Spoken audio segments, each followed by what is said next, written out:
So, one of the things I wanted to have you on for is because, your Mindcast, the podcast that you have, which you speak with about, self dialogue and positive reinforcement, positive talk.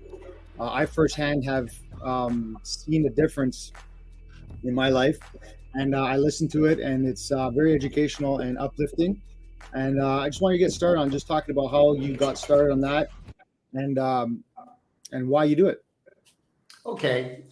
Well, the Mindcast uh, came out of my frustration with COVID, being isolated and not sure how to be able to talk to others and communicate with my students. So I decided I would start a podcast. And really, my wife Donna was the one that told me, "You need to start your podcast.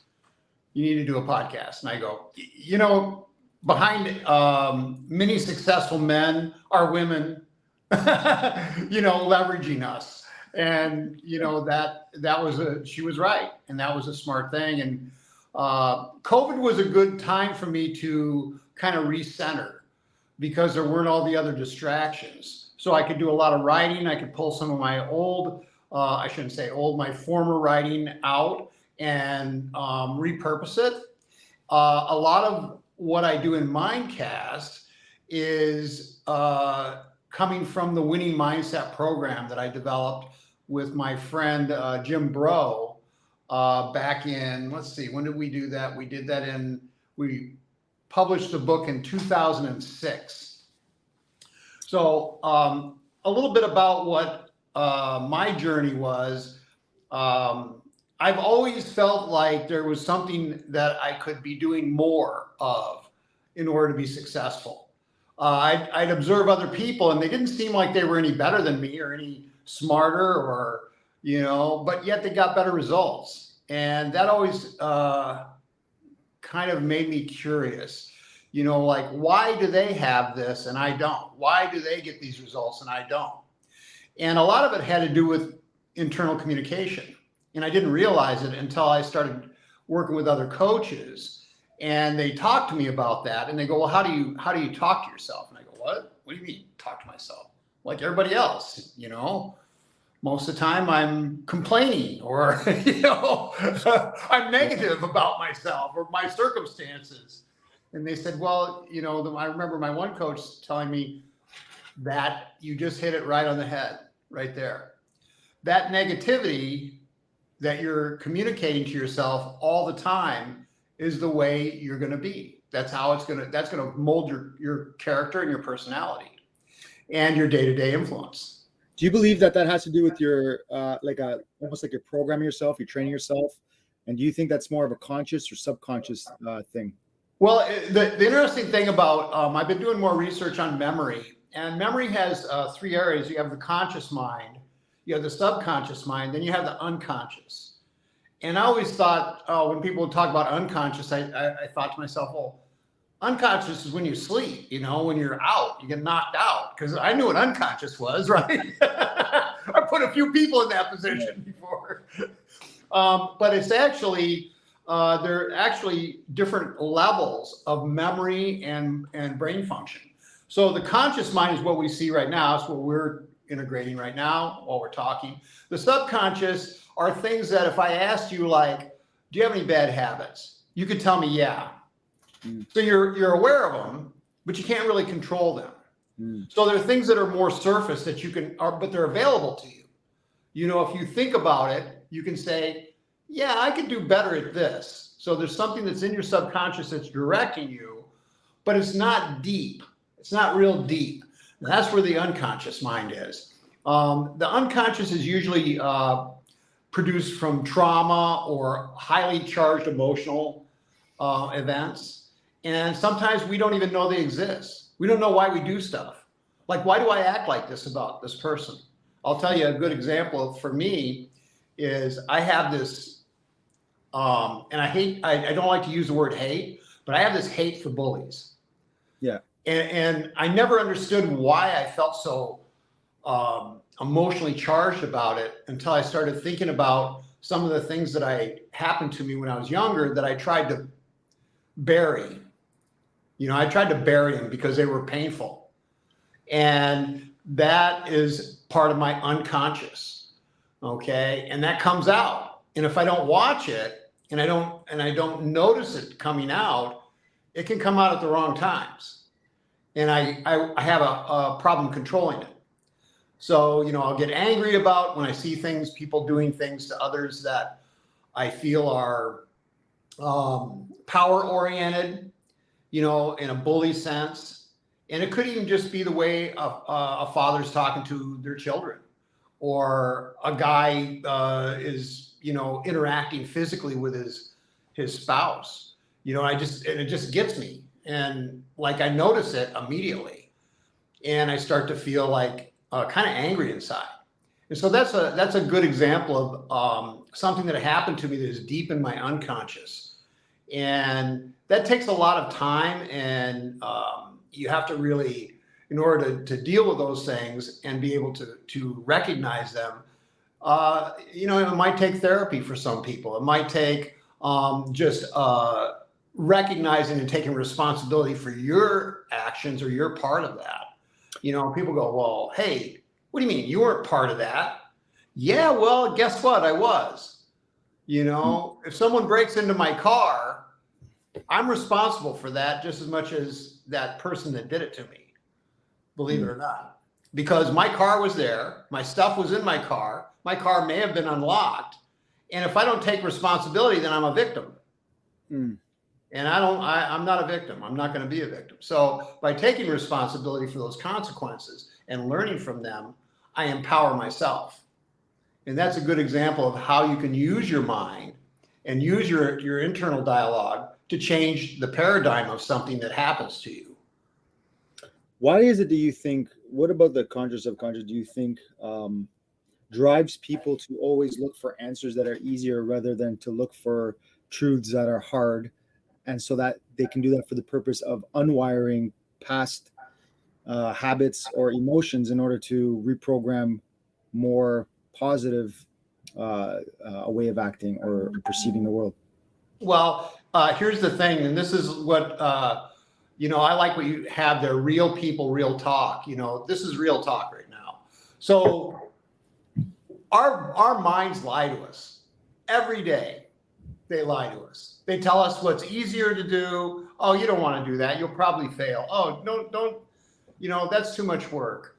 Why do you want to do that? That's going to cause trouble. Instead of doing what's right, we have a tendency, our brain will tell us to do what's easier. And a lot of it has there's a lot of emotional layers there. And that's why that stuff happens. A good example is, let's say I want to change my occupation or my career.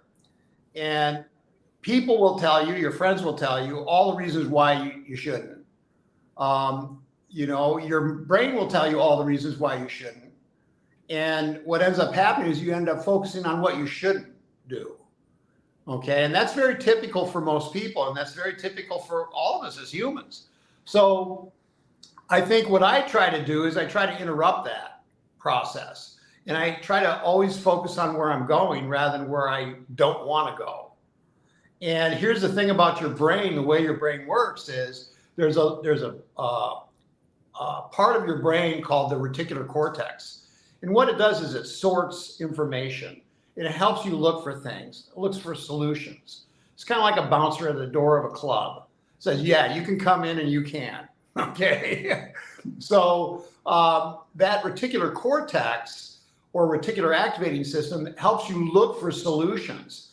But if you're looking for solutions in a negative way, it will give you those as well. Like if I say, well, Mark, I don't understand why I'm so out of shape. Your brain will start to tell you why. Because you don't have a good work ethic, you don't go to the gym, you make excuses, you don't really work hard when you're there, you're not consistent. But if I say, how can I make those changes? Now my brain goes from problem-based to solution-oriented. So this is one of the most valuable things I ever learned, was to always look where I'm going and where I want to go and not look to where I don't want to go, because either way, your brain will lead you there. How common do you think it is for people who are in an industry, like for example, with martial arts? There's kind of like this path of the fighter or path of the instructor, right? And some people, some of the unique, talented people, they can do both, but usually predominantly it's one or the other. Sometimes people feel like they should be going on one certain path, even though deep down inside they think they'd be better for the opposite. When somebody starts feeling like it's expected of them and they start going down a path and they're having this internal dialogue of doubt or clarity of like, I don't really think this is for me, but they continue with doing it anyway because it's a habit. How does one start to answer that voice back in their head so that they can kind of take control and force themselves to do something that's not expected of them? Well, I think part of the problem is people are deathly afraid of failure because of the paradigm of what they see failure as being. Like, oh, I failed. That means that I can't ever succeed at that again. Well, the reality is failure is an important stepping stone towards success. I mean, how many times have we both failed? Oh, every day. Oh my gosh. I failed several times a day already at different things, right? So, what you have to do is you have to take responsibility for those things. And we're always free to make choices. And that's the amazing thing about being human. You're free to make your choice. You don't have to listen to anybody, but you're never free from the consequences of those choices. So what the problem with most people is they make the choice and then they don't want the consequences. They don't want to own them. And I like, once again, I'm going to refer to my wife, Donna, who is my best friend. And she'll say things to me like, you got to own it.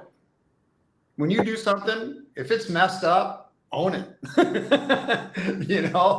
Be real about it. Head true north. Don't try to cover it up. Go, oh yeah, that was I messed that up, didn't I?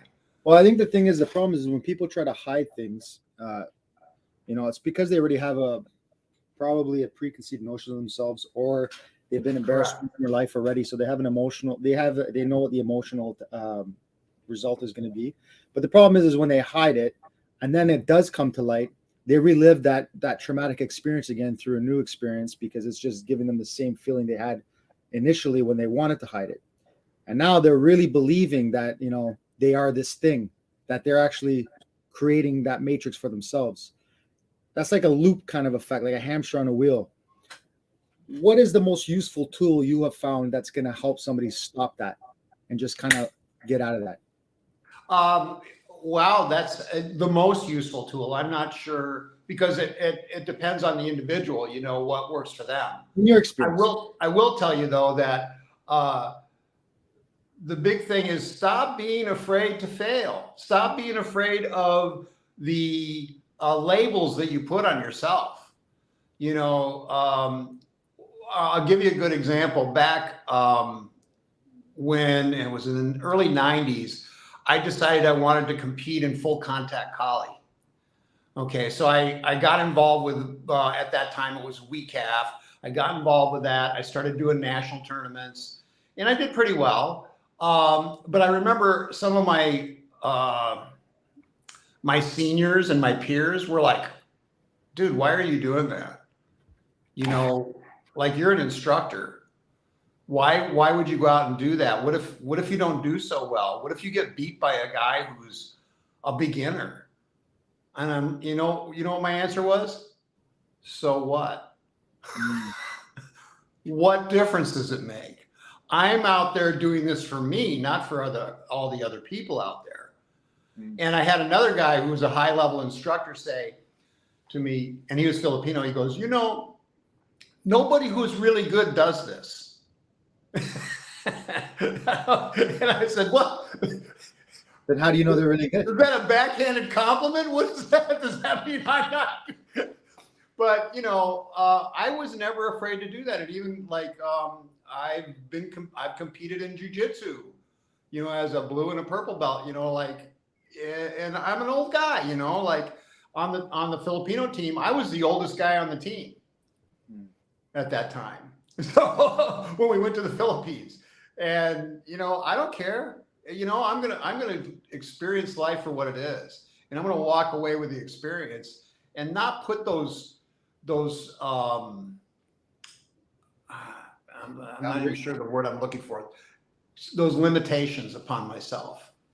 Like, so what if I win? So what if I lose? It's what I learn that matters, I guess not not that, not the end result. I guess there's those two components to it then, because then there's the dialogue, like you're saying, there's that dialogue and not caring and not being afraid that we can have inside that can drive us to do those things. But I think it's also too is surrounding ourselves with the people who kind of are that exterior force that's trying to plant those seeds, like you say, like those people, because it's very hard to hear, especially for somebody out there who's looking to start a business or something like that, and they go and say, hey, mom, dad, I want to do this, and these are people that they love and respect telling them, hey, I don't think you should do that, or hey, you can't do that. These things can stop. Maybe it wouldn't have been like an average friend telling them that would have that effect on them, but sometimes someone's mentor or parent could say something like that, and it's like, whoa, I didn't expect that from you, and then it shuts that shit down. Yeah. So what advice would you give somebody to negate that, or how to, kind of unpack what that person said to them and still find that ability to say, no, I need to do this?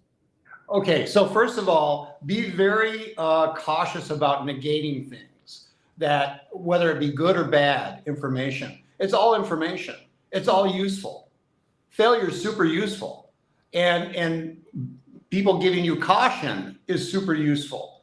But what I would say is, if you're going to do anything, like you said, start a new business or do something like that, go out on your own and do something that is very new to you and that might be fearful, you got to do diligence. That's the biggest key. Don't enter into anything like that half-heartedly. Don't go, oh, well, we'll just see what'll happen. That's a terrible approach, and the chances are you're probably going to not like the results. But if you say, and I've done this several times myself, people have said, you can't do that. And I go, no, you can't do that. Don't place your limitations on me. Just watch me.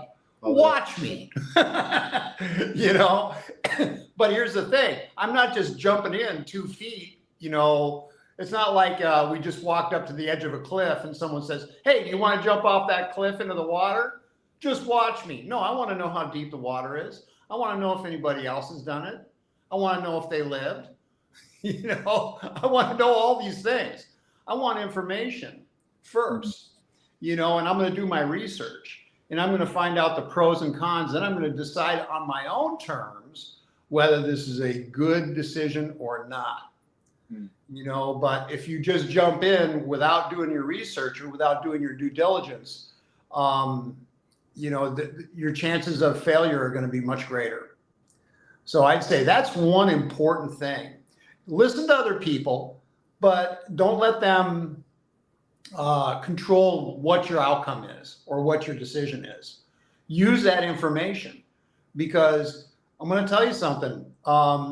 People saying negative things to you is very important. A lot of people don't want to listen to it, but it's important information along with the other side of the coin, because that gives you a full perspective and spectrum of what is there, what could happen, what may or may not happen. But if you just shut that off, then you're just being pigheaded and not approaching it. It's just like in martial arts, right? Like if I say, hey, Mark, I got a good fight for you. You go, okay, who is it? That's the first thing you're going to say. Who's the person, right? You're not going to go, oh, I don't care. And I go, well, it's Sean Shirk. Or somebody, it's George St. Pierre. That's going to change your, the way you approach and you involve yourself in this. I guess the trick is kind of also having the sound mind to decipher who is telling you and what their intention is behind it. Because I know, like in the lockdown, you need people. I think people are generally, in general, people are a lot more sensitive and weaker. They don't have as much, emotional resilience. Nowadays, people get offended real quick, and nobody likes to be around people that tell them what they don't want to hear. They like to be around people that tell them what they want to hear. And it's good to have the some real people. Like during COVID, I got depressed and I wasn't training as much, and it was a rough time. And I started putting on weight, and I started doing training with Joey, and Joey's like, "What's wrong with you? You're fat. What are you doing?" Just like that. And it's like this joke we have now. I'm like, "Oh, you traumatized me." So every time I talk to him, I'm like, "Look, Joey, I'm not fat, So, but like he cared. He cared enough to tell me. Yes. He's not just gonna sit there and let me fall into a pit that he's like, what's wrong with you? So, I'm used to that. I'm okay with that. I know, but if it's somebody like that I know has always been somebody who's always been in kind of competition with me, and I know they're saying it in a way that they're just trying to be negative towards me. Mm-hmm. That's somebody I'm not going to really listen to what they're saying. Like, I don't care what you think. You know what I mean? Where some people, I think the problem is they don't know who to listen to sometimes. They get offended with the people that love them, and they'll care too much for the people that don't. And it can kind of cloud. So it's like, how, as a person who's trying to, pluck the weeds out of my garden, so to speak, what are crucial flags or things you look for when receiving information from somebody? Mm-hmm. Well, first of all, is intent. Yeah. What's their intent? So like if the person, if like you said, if someone's telling me something and it's a negative, the first thing that I go, that's curious. Why would they say that? Like, what's their intent? Because is it for my better, for my betterment, or is it for their betterment? That's it. That's what I'm prying at right there. Yes. And I always look at that, like, what does this person have to gain? What does this person have to lose? Why would they care? Now if they're a good friend of mine, or, someone in my relationship circle, I'm going to take it a little bit differently than I'm going to, if it's some guy on the internet, or somebody that I just once in a while train with, a really funny thing happened when I first started training in jiu-jitsu. I remember the two instructors. They were both, black belts. Really, I always looked up to them. And the guy said to me, Ken Cronenberg, he goes, "What's your goal?" I said, "Get my black belt." And they both started kind of laughing at me, because I think at the time, so what was I? That's 14. I was 57, maybe. Something like that, and this is a tough school. And I go, why are you laughing? And they said, because we know you're going to do it. And I said, let me tell you something. I might be 70 when I get my black belt, but I'm going to be 70 anyway. So it doesn't matter. And the reality is, it's not the black belt. That has nothing to do with it. It's who I become along the way. That's the important part. Because when you get your black belt in anything, or when you're, you graduate from college, you don't just suddenly change. It's an evolution that has brought you to that point. So it's really and not to be, so sappy, but it's really the journey, not the destination. 100%. Yeah. 100%. It's who you become. That's where the true genius lies. I know for me, like, how Guru Dance has that famous line he says, but you hear something and like, oh, that makes sense. But then you feel it and you're like, oh, that makes sense. Yeah. You know what I mean? How he says every 10 years, you should do a self-assessment and a self-checkup on your body and who you are as a martial artist, because you're constantly changing and you're going to have to recalibrate what you do and how you do it at certain points in your life. You're not going to be able to do this all the time. You're not going to be able to do that when you're older. You're going to have to readjust. I feel like I'm there right now. I'm at a place now where, I love martial arts. I've always loved martial arts. I love doing what I do. But like now I'm at a point in my life, like, I don't love it for the same reasons. So I stopped. I withdrew and regressed. I'm not teaching at combat. I haven't really been teaching at combat in a few months. I only go there like once a month. I stopped teaching at Redemption. I'm only teaching JKD privately right now, and I'm teaching a Muay Thai program at a school only twice a week. And that's doing great, and I'm not even really putting my full effort yet. I had to kind of stop and say, okay, I love what I'm doing but what I'm doing right now, I feel like I feel like I've been married for like 50 years and I love my wife, but I'm not in love with her, kind of thing. You know what I mean? Like, why do I? So it's like I need to stop now, and it's not just a physical thing, but it's like I'm a different person now. So the reason why I do these things or continue to do it, I need to find a new way or a new reason to kind of reignite that passion again. So I've been doing a lot of self-talk and a lot of self-reflection, and ultimately it comes down to I just want to help people. I don't even care about the name or the image that comes with being an instructor or this and that and the other. It's just about, okay, I need to make these people get to a certain point they're looking to get to. So now it's like I'm paying attention to different things. So like you said, it's the journey. I feel like I'm learning how to be an instructor for a different reason. But sometimes it makes me feel like it's kind of like I know who I am, but I don't know who I am right now. Like I know who I am as a true North. I know what my morals and everything is, but like I don't know who I'm becoming. And part of it is like, you're gonna discover it, but I don't have that end goal. It's not kind of hashed out in stone yet. I'm kind of molding it still. When you have these talks with yourself, like when you just, like you said earlier, you're looking to start new projects. Do you kind of take a time to sit down and say, okay, what's my why? What am I willing not to do? What am I willing to do? Walk me through that process of that mental check so you can have the proper mindset when you decide to fully engage into your next project. Oh, I absolutely have a bunch of things on my checklist.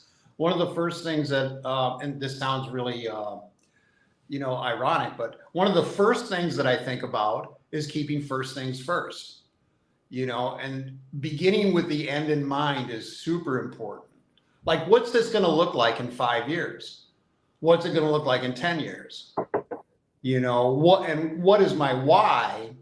I like what you said, because I've known you for what now, 7 years, something like that. Yeah, maybe a little bit more. Yeah. And you've changed. Oh, big time. And I love what I'm seeing. I'm very happy with the Mark that I see now. There's a strength and fortitude, and there's also a calmness and less anger by far. Well, that's the thing. The podcast you have in the book, I'm telling you, like, it's not, it was that, and just also hearing other people with the same message. It makes a difference because I learned to control the way I think, and then I learned how to assess what I think. And that's so crucial, is to reflect and say, why did I do that? Sometimes we're human. We all are faults to our emotions, and those emotions, I like what Anthony Robbins said. He said, emotions aren't good or bad. Those are the labels we put on them. All emotions are a call for action. So if you're getting angry, that's because you're frustrated or that you don't feel like you have control. That's a call for action. So I really like all those parts of our character. And as I get older, I don't see things in black and white or good or bad as much as I see them as what is useful. Why is this useful to me? And so if I'm teaching, and you said something that I really liked, you said, I basically just want to help other people. And that has always been kind of my goal since I was a teenager. I've always wanted to help other people. And I don't know why, other than it makes me feel better. It makes me feel like I'm an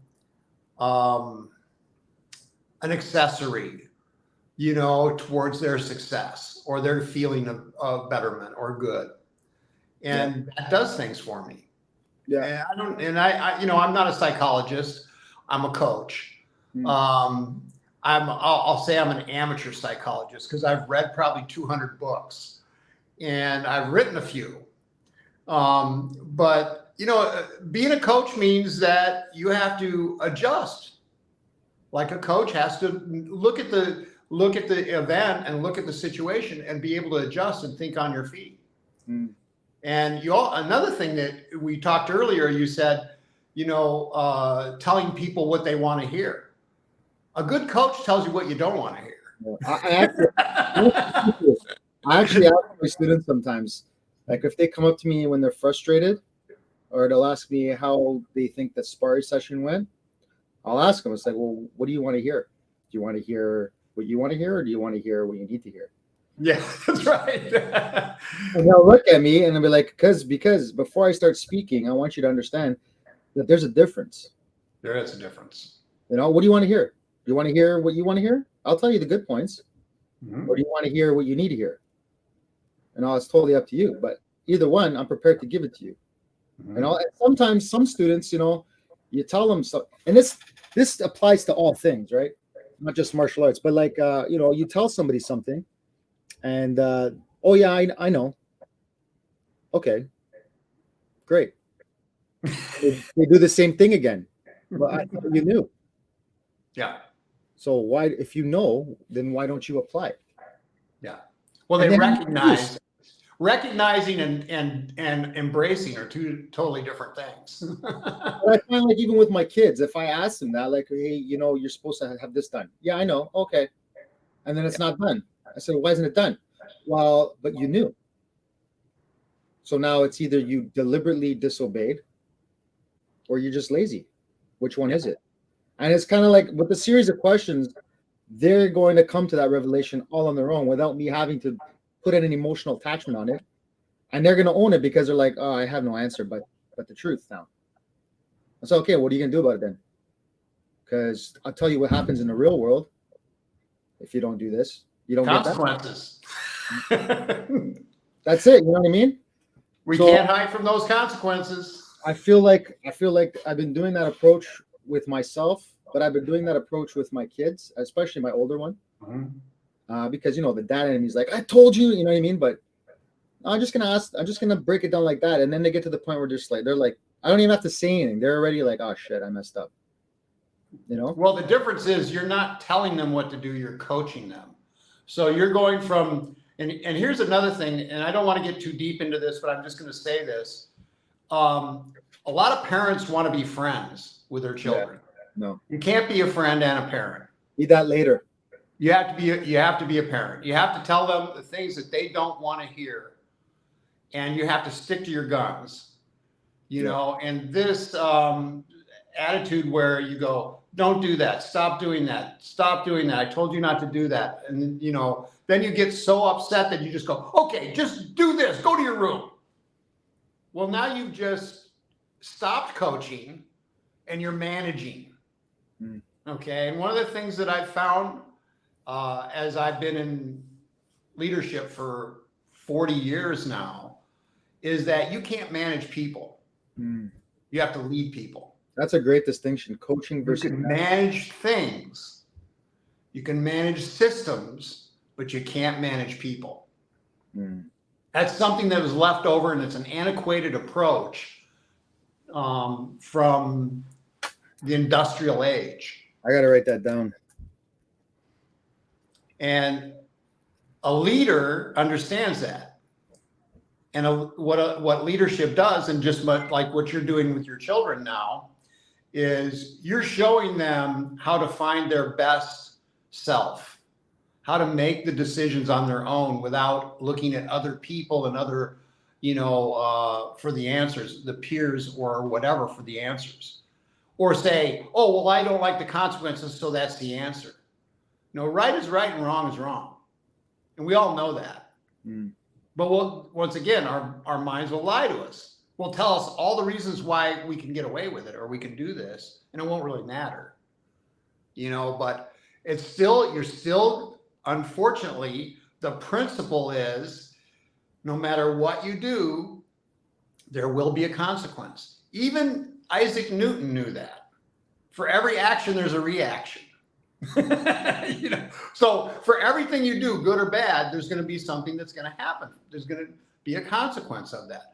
And when people think about consequences, they always think of it in a bad way. But there are good consequences as well. Absolutely. And I think as people, when we're trying to develop good people out of our children, we have to help them to recognize that those consequences are there. And which one do they want?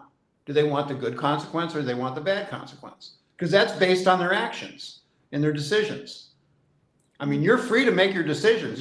We're all free to make those decisions, but we're not free of the consequences that come with those. And like one of my coaches, Stephen Covey, Dr. Stephen Covey, the late Dr. Stephen Covey, was an amazing individual. He says, if you pick up one end of the stick, you pick up the other.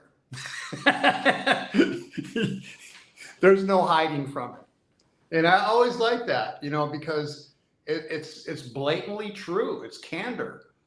And, we have to understand that. And you can hide from it. You could try to, use all your, variables of, well, this is why that happened. It's this person or it's that person, or, use external locus of control and say, well, I can't do this because they did this, but the reality is, if you're empowered and you're using internal locus of control, it's up to you.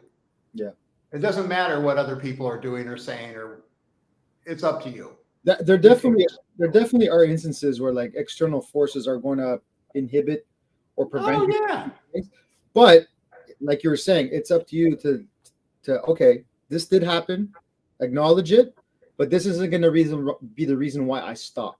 Yeah. Or this is going to be the reason why I quit. It's something that is in my way. It sucks that it happened to you, but do you want that thing or not? Because if you want that thing or not, you're going to have to deal with this shit. It's a speed bump. That's all it could be. But a lot of people treat it like a wall. Oh, yeah. Because they don't have the tools to give them that self-dialogue and overcome. Yeah. Well, I had a guy tell me, he goes, well, what happens when you hit the wall? I go, you walk around it. Or you dig under it or you go over it. Now, with regards to like people's mindsets, on certain things or certain scenarios, why do you think, and why, if you think, why do you think it changes when it's in a big social group? For example, like in a self-defense situation, or something as simple as, those tests. Oh no. Those tests that they've run on people where, they'll say that this is red, even though it's blue, but because everybody else says it's red, eventually you'll just say it's red. What about the conscious or the psyche do you think makes people do things they know they shouldn't be doing or not doing?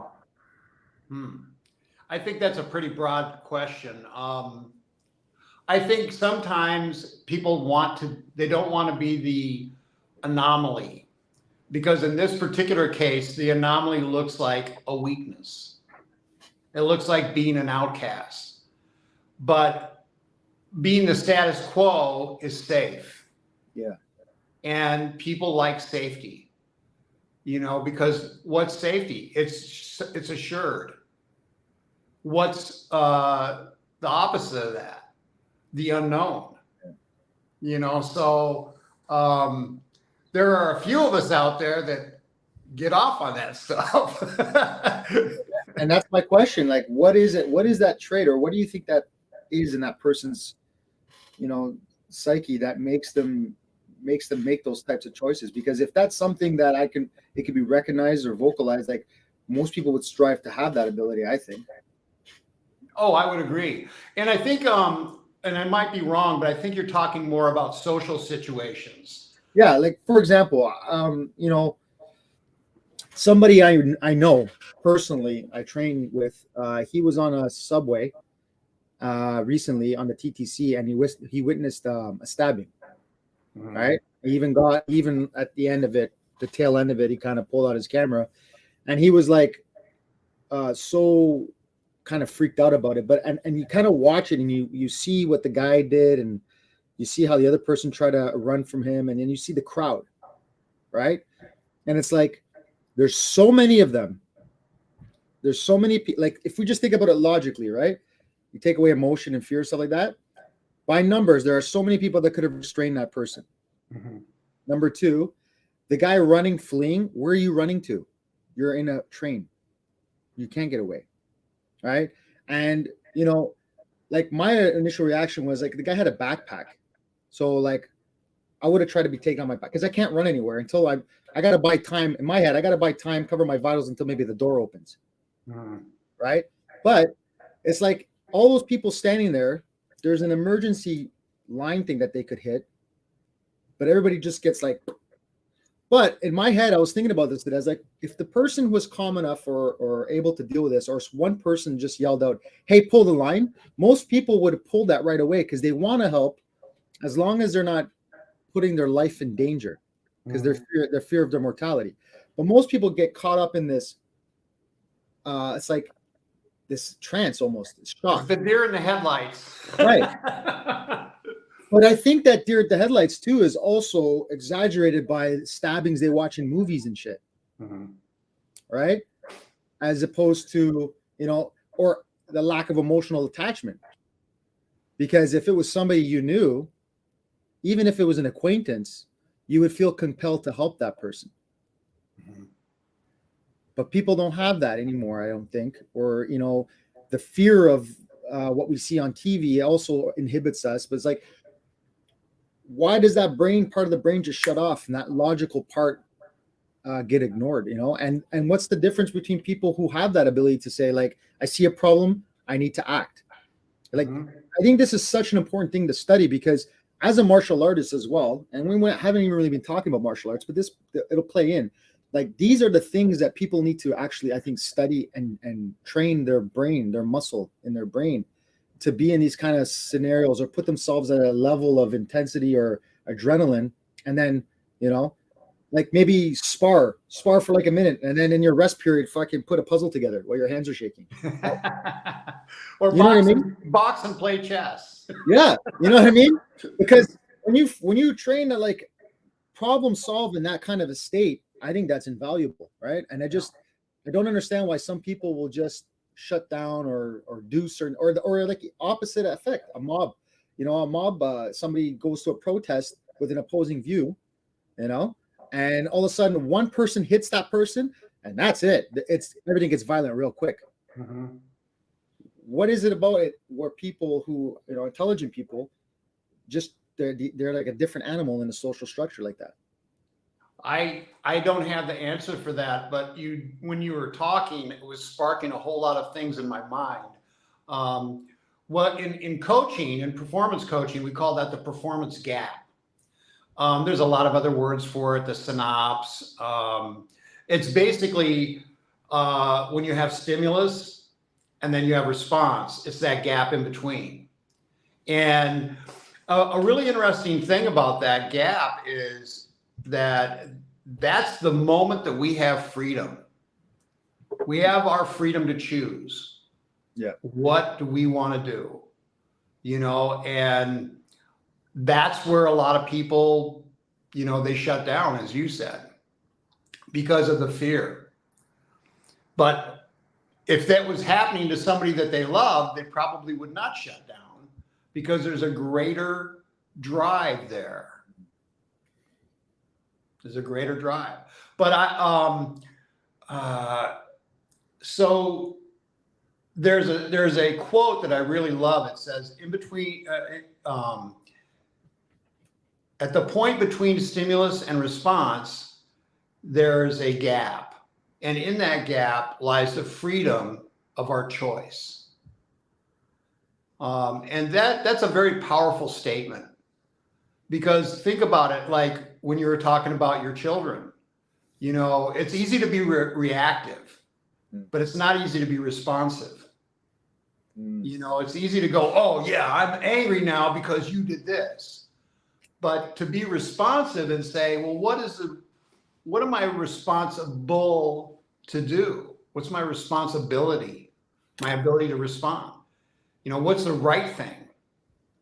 You know, and one of the things that I've come as I get older and older, I realize that all those things are based on principles. You know, like concepts are important, but they're not real. they have to be proven. So even in business, the first thing you do is I have a concept. Okay, what's your proof of concept? But principles you don't have to prove because they're undeniable. Mm. They're undeniable. So that is a principle. That moment in between, and I use this term all the time when I'm teaching at the university. Because kids will look at me and they'll kind of be like glassy eyed, and I'll go, okay, here's a principle. Whether you believe it or not, you're still going to suffer the consequences of the principle. Okay? If you don't believe in gravity and you step off that pedestal up there, that mezzanine, gravity is going to impose itself on you, whether you like it or not, whether you believe in it or not, whether you're tough, weak, it doesn't matter. The consequences will still impose itself because that's a principle and it's undeniable. So you have a choice. You can either work with it and understand it and utilize it as a tool, or you could try to deny it and suffer the negative consequences of it. And that's just one of so many principles, and I think we as people, when we can align our principles with our values, that is when we have the most understanding and stability, and are able to look at things and go, that's right. And I don't care what anybody says. That's right. Or this is wrong. And I don't care what anybody says. It's still wrong. Making it popular doesn't make it right. Exactly. What would be the best way you'd say to articulate the difference between principality and values?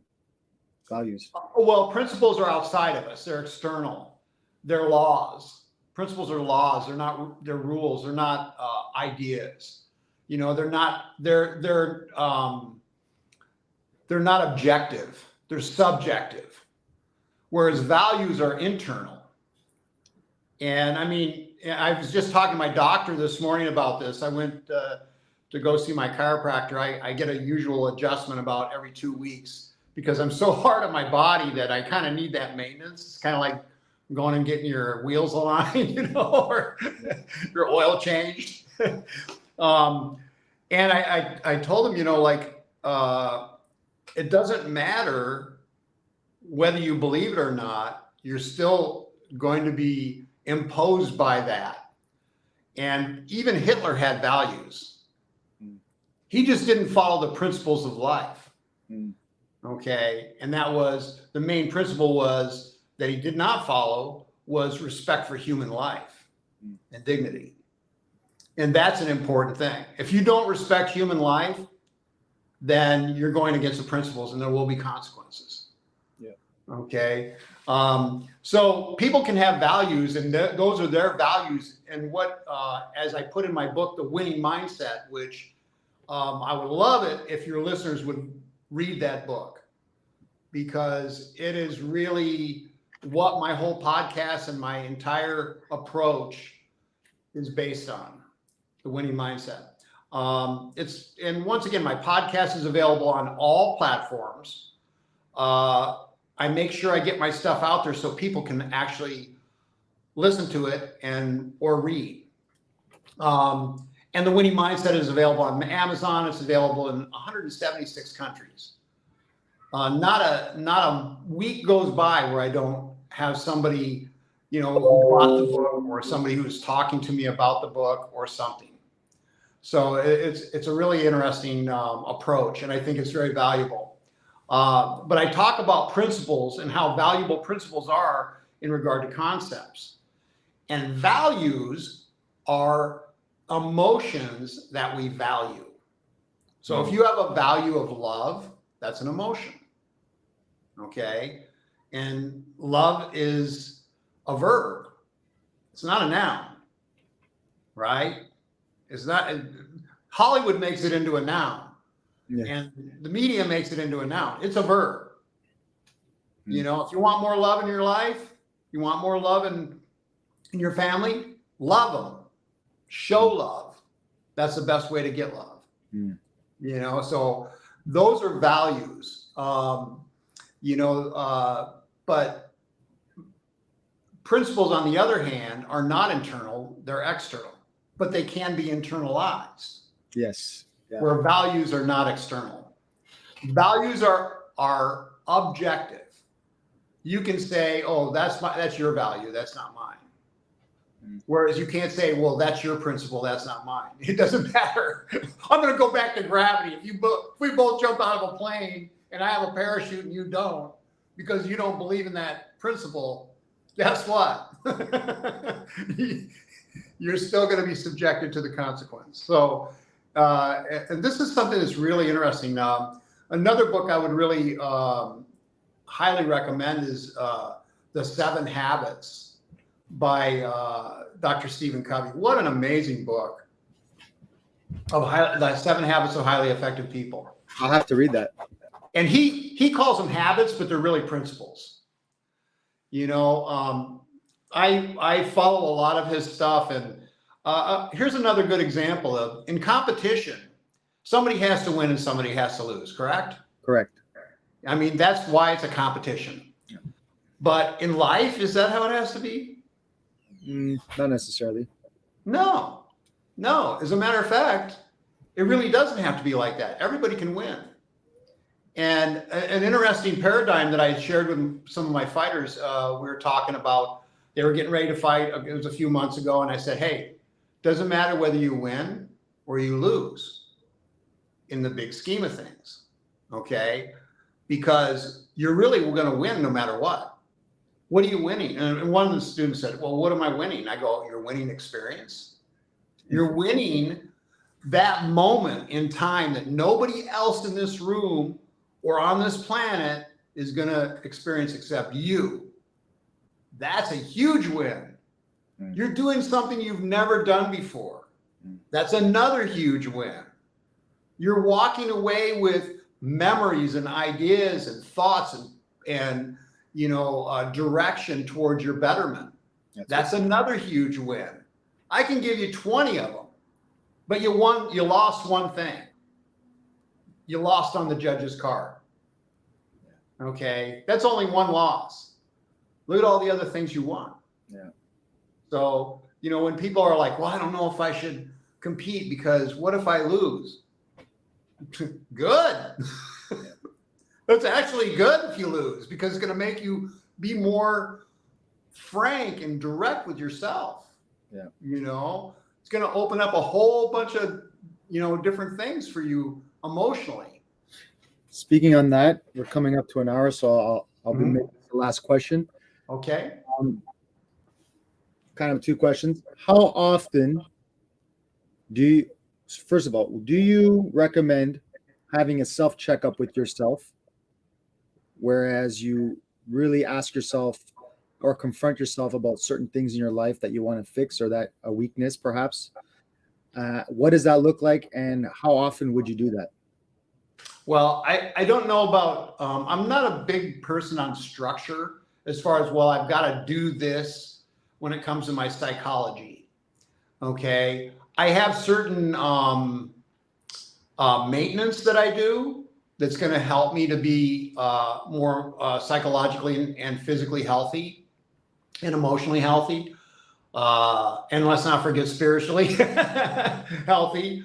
But I don't like to set a timeline on it. What I like to think about is, so have you ever been exposed to this idea of time effective management? So people talk about time management all the time. Okay. Yeah. Okay. You can't manage time. No. You can manage yourself within time, but that's it. Yeah. Okay. And the problem with time management is it doesn't give you a criteria of what's important. So there's a 4-quadrant time effective management tool that says the first quadrant is urgent and important. Okay. Your baby is crying in the next room. That's urgent and important. Okay. You need to address that immediately. The next quadrant is important, but not urgent. Yeah. Okay. And a lot of people, they look at that and they recognize it, but they don't employ that. Okay. The third quadrant is urgent but not important.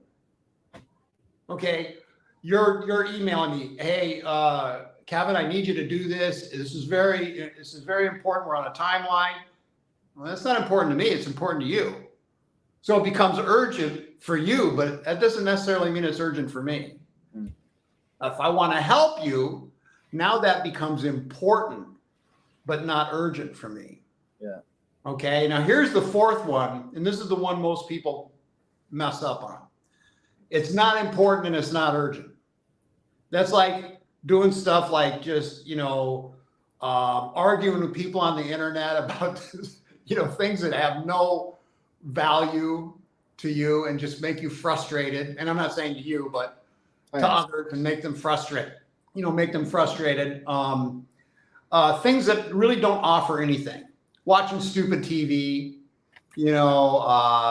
just doing things that don't have any value, don't really give you any value. So the first one is urgent and important. Those are things that you need to address immediately. Okay. The things that are important but not urgent are the ones that people, once again, they just kind of let them go by. Mm-hmm. Now here's the interesting part about this. If you focus on the important that is not urgent, more and more you have less urgencies. Because you have dealt with things the correct way. I'll give you an example. I go to the doctor says, man, you got to change your diet. I'm going to put you on this stuff. You have your cholesterol's up, your high blood pressure, your heart is like, when do you exercise? Do you even exercise? And I go, oh no, I don't do any of that stuff. I'm going to have to start getting on that. That's urgent and for me, important. But if I had done the important things, before the urgent would have never popped up. 100%. And the important thing was taking care of my health, making sure that I put the right stuff in my body, making sure that I'm thinking the right things and exposing myself to the right energy out there in the world, making sure I'm doing the maintenance system of physical training, and all those things are super important.